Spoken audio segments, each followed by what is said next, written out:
लेकिन हम पकड़ते कहाँ पे, हम पकड़ते यहाँ पे है ना, चिमटे को हम बीच से पकड़ते हैं।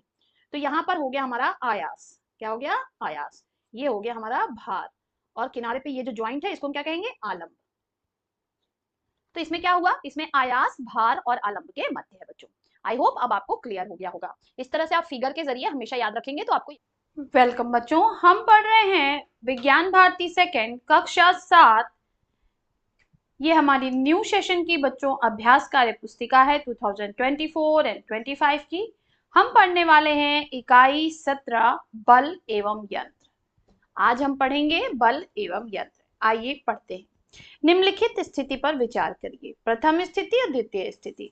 तो आप देख रहे हैं प्रथम स्थिति में जो स्प्रिंग है वो नॉर्मल है, और द्वितीय स्थिति में जो स्प्रिंग है, मैं थोड़ा सा इसको बना दूं, ये इस तरह से खिंची हुई है, ठीक है। फिर नेक्स्ट में आपका देखिए यहाँ पे जो है ड्रॉर बंद है और यहाँ पे ड्रॉर खुला हुआ है। नेक्स्ट में बॉल नॉर्मल अवस्था में है और द्वितीय स्थिति में बॉल को दबाया गया है। अब प्रश्न क्या पूछ रहा है, प्रश्न ये पूछ रहा है कि उपरोक्त चित्रों में प्रथम स्थिति और द्वितीय स्थिति में बदल रही है, क्यों, है ना। अब वस्तुएं जो हैं वो प्रथम स्थिति से द्वितीय स्थिति में कुछ चेंज हो जा रही हैं, तो ऐसा क्यों हो रहा है, तो उसका आंसर हमें देना है। तो आंसर हो जाएगा वस्तुओं पर बल लगाया जा रहा है। ये बच्चों वर्कबुक है तो इसमें हमें लिमिटेड वर्ड्स में आंसर देते हैं। निम्नलिखित चित्र में एक बालिका दूसरी बालिका को खींच रही है, यह बल के किस गुण को दर्शाती है। इसमें ये वाली बालिका इस वाली बालिका को खींच रही है, तो यह बल के किस गुण को दर्शाता है, तो खिंचाव गुण को दर्शाता है।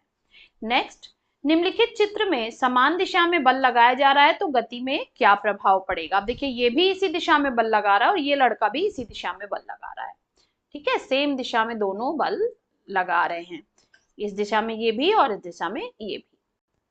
तो दोनों बल समान दिशा में लगने के कारण वस्तु की गति बढ़ जाएगी। नेक्स्ट कह रहा है निम्नलिखित चित्र में मेज पर बल बराबर एवं विपरीत दिशा में कार्यरत है, चित्र देखकर सही और गलत के निशान लगाइए। अब देखिए इधर से भी बल लग रहा है और इधर से भी बल लग रहा है, ठीक है, दोनों तरफ से बराबर बल लग रहा है। तो क्या होगा, क्या मेज गतिमान हो जाएगी, बिल्कुल नहीं। मेज बहुत ज्यादा गतिमान हो जाएगी, बिल्कुल नहीं। मेज स्थिर रहेगी, तो ये वाला ऑप्शन सही है, हम इस पे सही का टिक लगाएंगे। नेक्स्ट, रीना अपने बालों को बांधने के लिए रबर बैंड को खींचती है, तो रबर बैंड की स्थिति में क्या परिवर्तन हुआ, तो रबर बैंड की आकृति देखिए खिंच गया, तो रबर बैंड की आकृति में परिवर्तन होगा, हम आंसर में लिखेंगे आकृति में परिवर्तन होगा। नेक्स्ट, निम्नलिखित चित्रों में कौन सा संपर्क बल का उदाहरण नहीं है, तो यहाँ पर देखिए टूथपेस्ट को ब्रश पे लगाया जा रहा है तो यहाँ पे संपर्क हो रहा है, लेकिन पेड़ की जो पत्तियां गिर रही हैं तो ये संपर्क बल का उदाहरण नहीं है, तो हम इस पे टिक लगाएंगे। नेक्स्ट कह रहा है निम्नलिखित चित्रों में लग रहे बलों को पहचान कर लिखिए, तो यहाँ पर कौन सा बल लग रहा है, गुरुत्वीय बल के कारण पत्तियां नीचे गिर रही हैं। यहाँ पर घर्षण बल के कारण जो है बच्चा केले के छिलके पे फिसल गया। घर्षण बल के कारण ही माचिस की तीली जलती है। पेशीय बल के कारण जो है लोहार लोहे को पीट रहा है। पेशीय बल के कारण ही कुएं से पानी निकाला जा सकता है। नेक्स्ट, करके सीखें, किसी फूले हुए गुब्बारे को अपने सिर पर घिसकर छोटे छोटे कागज के टुकड़ों के पास ले जाइए। अब निम्नलिखित प्रश्नों के उत्तर दीजिए। क्या कागज के टुकड़े गुब्बारे से चिपक गए, हाँ बिल्कुल चिपक गए, ये भी एक्सपेरिमेंट हमने किया हुआ है अपने चैनल पर। किस बल के कारण ऐसा हुआ, तो स्थिर विद्युत बल के कारण ऐसा हुआ बच्चों। नेक्स्ट, फिर करके सीखें, चुंबक को लोहे के कीलों के पास ले जाइए और लिखिए क्या हुआ, तो ये भी हमने किया हुआ है। तो चुंबक, लोहे की कीलें चुंबक से चिपक गई। फिर कह रहा है खुरदुरे फर्श चिकने फर्श की अपेक्षा चलना या दौड़ना आसान होता है, तो ऐसा क्यों होता है, तो खुरदुरे फर्श पर घर्षण बल अधिक होने के कारण फिसलन कम होती है, इसलिए इस पर चलना या दौड़ना आसान होता है। नेक्स्ट, दिए गए प्रश्न में प्रथम श्रेणी, द्वितीय श्रेणी और तृतीय श्रेणी के उत्तोलकों में आलंब, आयास व भार की स्थिति को लिखिए। तो प्रथम श्रेणी के उत्तोलक में क्या होता है बच्चों, आलंब, आयास और भार के मध्य होता है, एग्जाम्पल है कैंची और हैंडपंप। द्वितीय श्रेणी के उत्तोलक में क्या होता है, भार, आलंब और आयास के मध्य में होता है, जैसे सरौता। तृतीय श्रेणी के उत्तोलक में आयास जो है वो भार और आलंब के मध्य होता है, चिमटा या चाकू, ठीक है। अब इसको समझेंगे कैसे बच्चों, देखिए प्रथम स्थिति का मैं आपको बताती हूँ, जैसे ये आपकी कैंची है, ठीक है, तो यहां पर बल लग रहा है, तो जहां पर बल लग रहा है तो वहां पे हम कहेंगे आयास। जहां पे दोनों जुड़े होंगे उसको हम कहेंगे आलंब। और जहां पर कोई वस्तु रखी जाएगी जिसको हमें काटना, मान लीजिए यहाँ पे हमको कुछ काटना है, तो ये हो जाएगा भार। तो इसमें क्या है, इसमें आलंब बीच में है, प्रथम श्रेणी में आलंब बीच में है।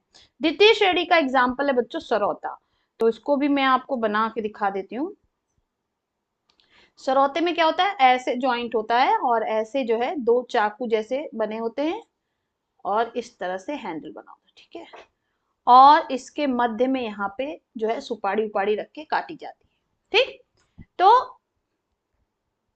हो गया आपका भार हो गया। जहां पे ज्वाइंट रहेगा वो क्या होगा बच्चों, आलंब, मैंने पहले ही बताया था। और जहां पे हम बल लगाएंगे उसको क्या कहेंगे, आयास। तो यहां पर क्या हो गया, भार, आलंब और आयास के मध्य है। लास्ट वाला हमारा क्या है, चिमटा। तो चलिए हम चिमटा भी बना लेते हैं। चिमटा ऐसे होता है, इसमें यहाँ पे ज्वाइंट होता है, ठीक है, और यहाँ पे हमारा कोई भी भार होता है। मान लीजिए रोटी हम पकड़ रहे हैं, लेकिन हम पकड़ते कहाँ पे, हम पकड़ते यहाँ पे है ना, चिमटे को हम बीच से पकड़ते हैं। तो यहाँ पर हो गया हमारा आयास। क्या हो गया, आयास। ये हो गया हमारा भार, और किनारे पे ये जो ज्वाइंट है इसको हम क्या कहेंगे, आलंब। तो इसमें क्या हुआ, इसमें आयास, भार और आलंब के मध्य है बच्चों। आई होप अब आपको क्लियर हो गया होगा। इस तरह से आप फिगर के जरिए हमेशा याद रखेंगे तो आपको याद रहेगा बच्चों।